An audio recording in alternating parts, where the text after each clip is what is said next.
important to us.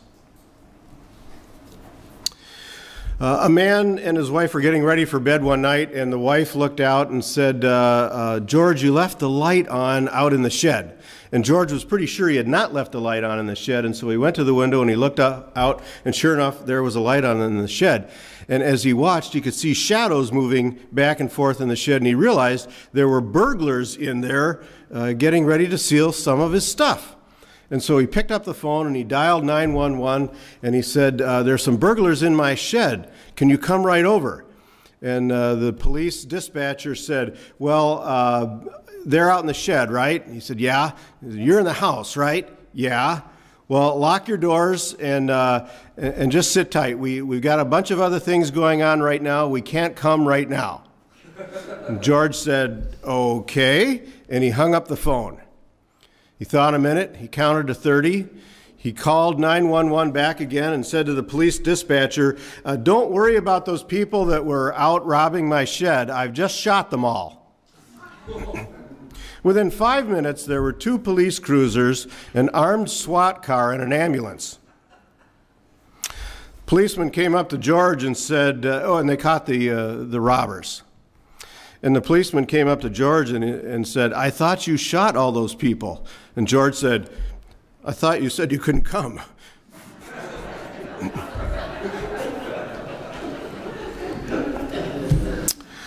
So George did what he felt was required to protect his possessions and to bring about his version of justice.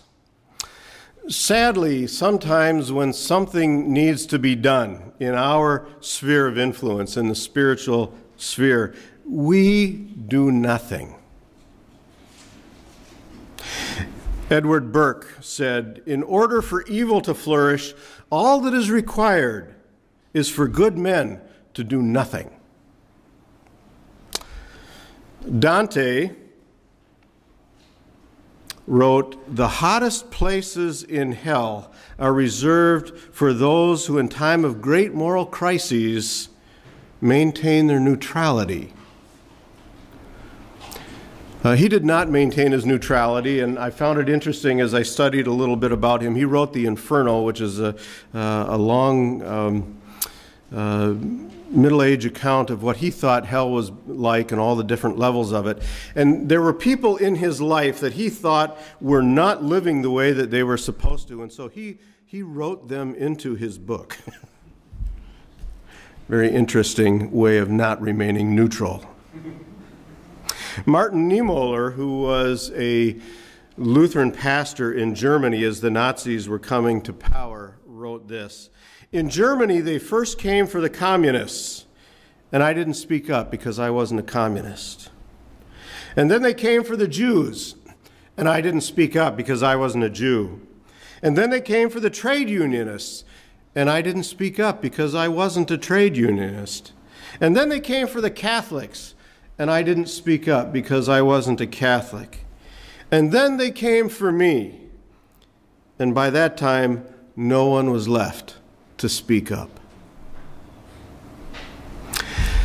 As Christians, we are called to compassion, mercy, and justice. The marker that we're looking at today for a healthy missional church is transforming our communities through compassion, mercy, and justice. Churches that are healthy, churches that are outwardly focused are doing that continually. And because Jesus acts with compassion and mercy and justice, we are pursuing him and his priorities. We are looking for ways to transform our community. And when I say transform the community, I mean we're looking to make a change in the community. We're looking to make some kind of a difference that improves both the spiritual and the physical lives of those who live near us. Debbie Blue, who headed up the First Covenant Department of Compassion, Mercy, and Justice, kind of explained things this way. Compassion is feeling for a person who is struggling or hurting. Mercy is pulling a drowning person out of the river. And justice is going upstream to find out why people are falling into the river, or maybe why they're being pushed, and then to fix that thing.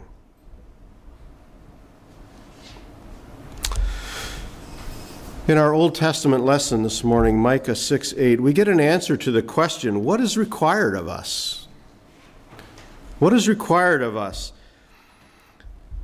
And if we read around that verse, we see that Micah the prophet says, these things are important, but they're not the essence of faith. It's not burnt offerings that God wants.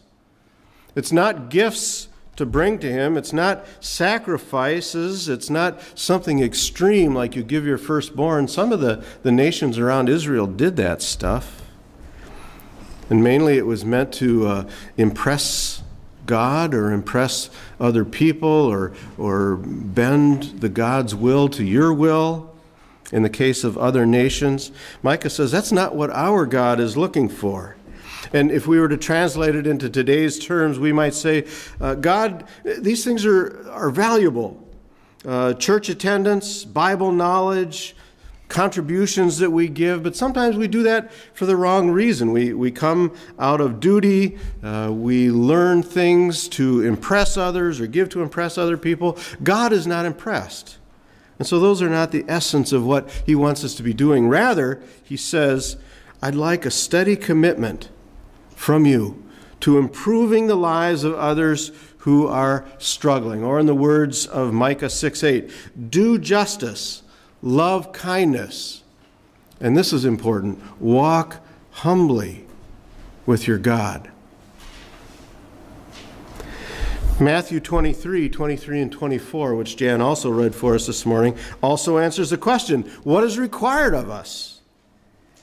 Back then, Jesus said, these things are important, but this is not the essence of what you were to do. Strict adherence to the fine points of the law and tradition. And he used as his example that people took the spices out of their garden and they even tithed those, gave 1/10 of those to the Lord, those little tiny things. What would that matter? Well, some people were so focused on what they had to do according to their tradition that they would tithe even the little spice plants out of their garden. Jesus says there might be some value in that, but that's not what God is looking for. Now we might say we have some strict, people might think that they need to have strict adherence to the fine points of some tradition or practice that we have in the church. We're not tithing spices, but, we do have traditions about our own pews, where we sit. Anybody sitting in a new place today? A couple people, yeah. Are you people comfortable? If you want to mess somebody up, just sit in their space next week. That's good. Stretches us a little bit. That's a tradition. We have practices about that. We have certain kinds of music that we think are more godly than other kinds of music. I don't think that there's anything that displeases God, except perhaps the accordion, but we won't go there. Or certain kinds of dress. I love it when Riley comes to church and he has his T-shirt that says, "These are my church clothes." Whether we can do fundraisers in the church or not. Is that like the Pharisees selling things in the temple courtyard? We have all kinds of practices and fine points that we stick to. And Jesus said, those aren't unimportant. They're valuable. We should talk about those things. But there are weightier matters. And according to Jesus, the weightier matters are justice and mercy and faithfulness. We're not to hold on to our traditions and the fine points of our law, whatever that is, as if those things were the essence of the gospel. They're not. They're valuable. But the essence of the gospel is that Jesus Christ came from heaven to earth to live among us, to be one of us, to identify with us, to understand our sinful natures, to take our sin upon him on the cross, to die for that sin, to pay for that sin, then to rise again, showing that he was stronger than sin and death. And if we'll trust in him, we'll have a transformed life, a new life, a changed life, a life that is improved, at least spiritually, and often physically too, because we change the way we live. That's the essence of the gospel.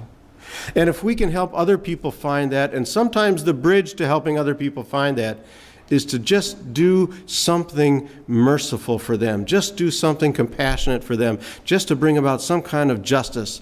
And suddenly they have ears to hear about the Jesus who can transform the rest of their lives. We have 3 young people with us today who went to Chick. Jose and Tenny and Zane, and I'm going to invite them to come up for just a moment. Jose, I'm sorry I didn't ask you ahead of time, but just roll with it. Chick is our once every 3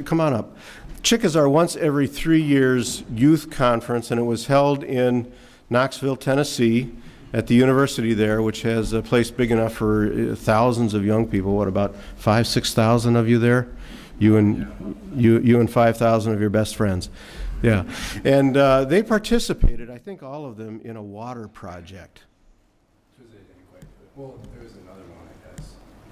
Yeah, we all did, yes. You all did. Okay. So I just invited them to tell a little bit about what the water project was and what they did for it, because I'm going to say a little bit more about water in just a minute. So go ahead. All right. Well, me and Zane here, we did a 5K run. We showed up at like their little center where they have like excursions that you can do, and there's a booth set up for it. And we put in $15, and then we woke up at 5:30 in the morning. And after that day, we stayed up till like 1 o'clock too. So it wasn't much sleep. But then we went to the one place and we ran, and that race, or that, not race, just that run, combined with an offering that was taken on Thursday night, raised like $126,000 just for the water project. Yeah, that was pretty amazing.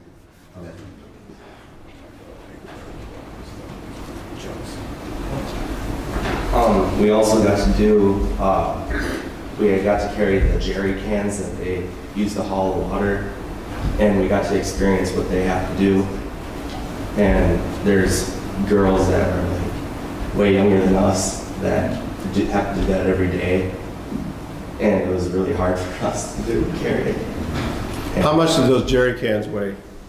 the cans weigh 40 pounds. And how far do people in third world countries often have to walk with that? It's like 5 to 6 miles sometimes. It takes like all day sometimes for them just to get the water.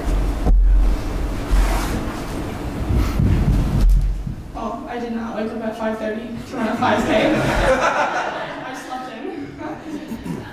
But the day that they ended up doing like the base camp, which was like a seminar which like talks about the water project, I actually had an excursion to go whitewater rafting. So I was on the water, but I did not experience the whole carrying the 40-pound cans thing.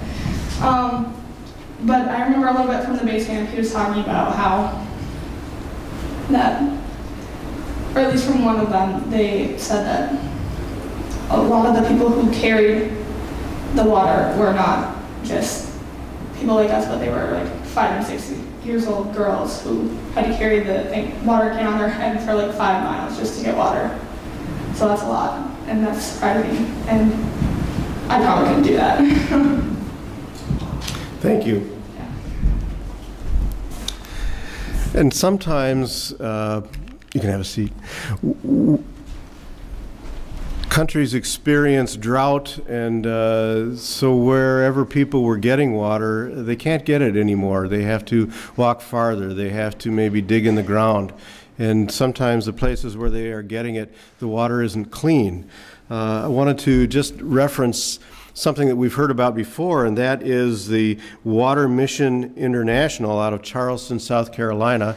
Our missions people, Marshall and Michelle, helped us to learn a little bit about Water Mission International's project, which is to give people clean drinking water. And maybe we could understand compassion, mercy, and justice in terms of some of what they do. So I'm going to phrase it this way, that compassion would be giving somebody maybe a bottle of clean water because we feel for the struggle of these people. It's small in scale, but it's still significant that we would give a bottle of clean water. But mercy would be going a little farther. The Water Mission International has what they call living water treatment systems. And these treatment systems are units that take gallons of river water or pond water or wherever water can be found and purifies it, changes it into drinkable water. And one of these units can change 10 gallons of river water into drinkable water in 1 minute. Do you suppose that transforms a community? It does. It certainly does.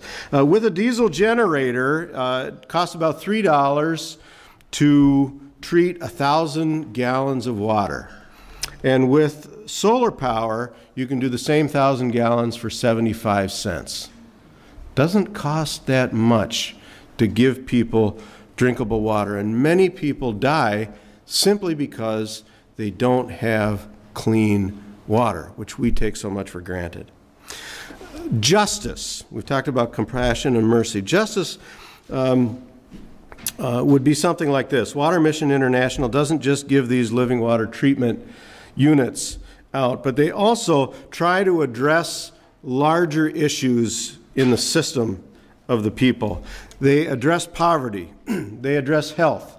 They address hygiene. They give training in the operation and the maintenance of the purifying units. They give money for micro enterprise. They give loans and they give coaching so that people can really change their lives. It's a long-term commitment. Justice is always a long-term commitment. I remember my friend Keith Gustafson telling me about going to Congo, and he's been a missionary in Congo for many years.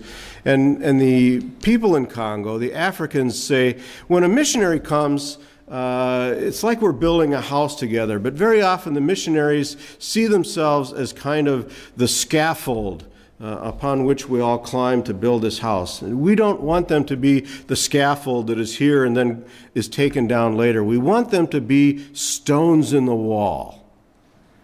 That's what justice is about. It's about a long-term commitment.